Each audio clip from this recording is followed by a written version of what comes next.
Do you feel unlucky and think your life has turned into a battlefield? A war with your thoughts? A war with financial difficulties? Or a war with the people around you? Rumi says, "You are not unlucky, you have simply lost yourself." In this video, guided by Rumi's treasure map, you are going to transform from a victim into the creator of your life.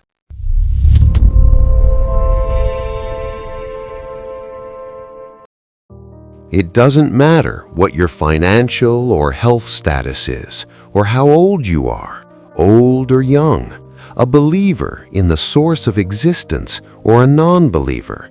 These teachings know no bounds. Rumi guarantees you, if you correctly apply these teachings, wealth, health, happiness, deep and everlasting peace, excellent relationships, and all of these and beyond your wildest imagination will only be your secondary achievements. But the primary and ultimate achievement is something beyond matter, becoming one with your original essence, existence, the cosmos, or whatever name you prefer to call it. Ultimately, you will transform from a victim into an unrivaled creator of your own life. To make the understanding of this revolutionary journey easy for you, we will begin with 3 key concepts that will serve as the roadmap to your freedom. Please learn these words with complete focus. Correctly grasping these concepts will make understanding the topics in future videos much easier for you.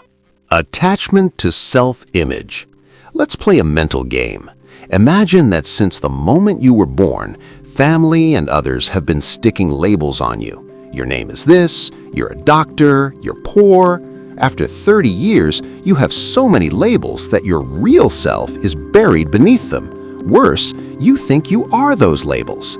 This process of giving and taking identity is what we call attachment to self-image. As we grow older, the objects of our attachment change.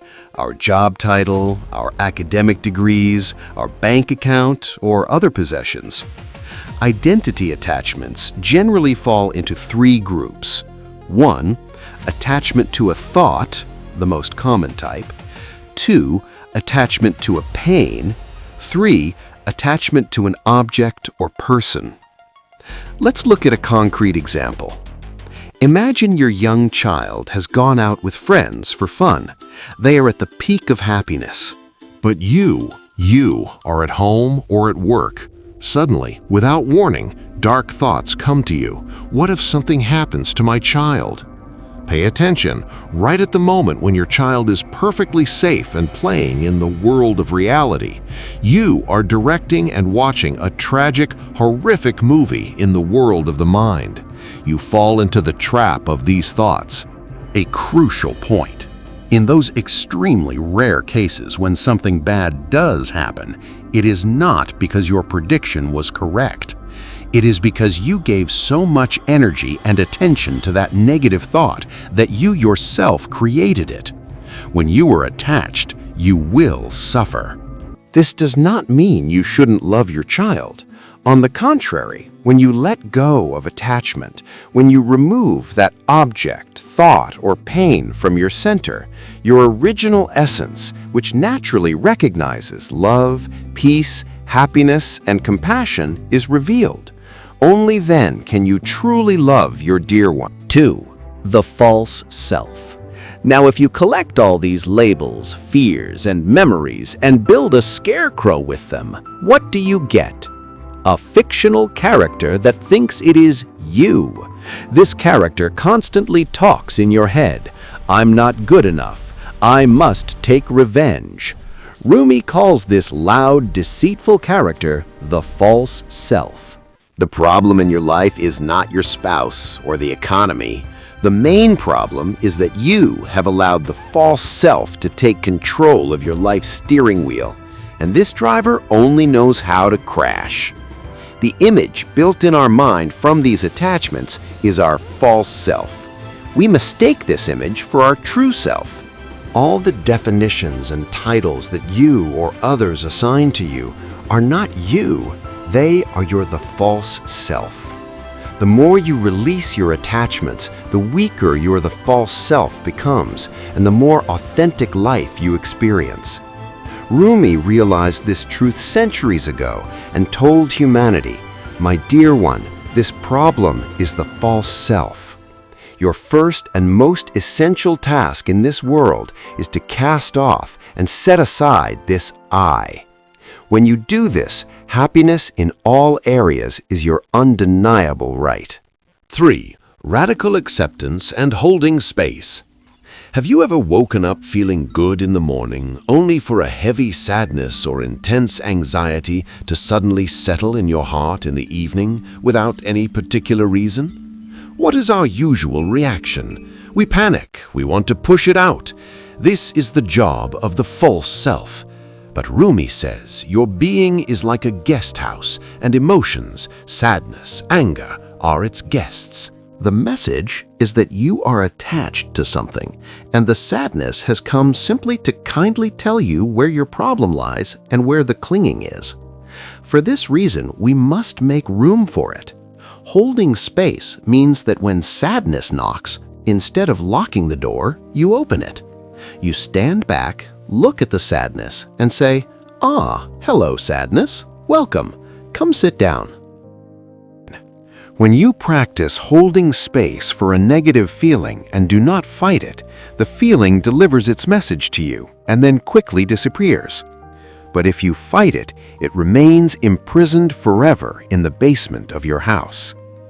This open space, called holding space, is your only sanctuary. This space shrinks the false self and brings your original essence forward. How do we open this space? Through an action called surrender. Rumi has a different solution: radical acceptance. Imagine you are stuck in heavy traffic. In this moment, the false self enters and starts shouting, "Why now? I will be fired." Radical acceptance means understanding that the design of life has arranged this plan for us. You look at the traffic and only see traffic, not your own misery. You say, "This moment has been designed this way. The cars are stopped. This is the reality." You do not fight reality. When the fight stops, peace returns. In this peace, you have allowed the true self within you to rise up and provide an excellent solution. The event of this moment is neither good nor bad. It is simply an event designed by life so you can understand where your problem lies. The entire process is remarkably simple. Existence constantly seeks for the human being to return to their core essence. However, this return is not possible through the mind's activity. The source of existence has already completed all the necessary work. Look at your life right now. What is the event of this present moment? That is life's wisdom. Life says, "I know that this moment must unfold in this way." You must not counter with, "I know that this moment should not be this way." Yes to this moment through radical acceptance. This acceptance activates holding space.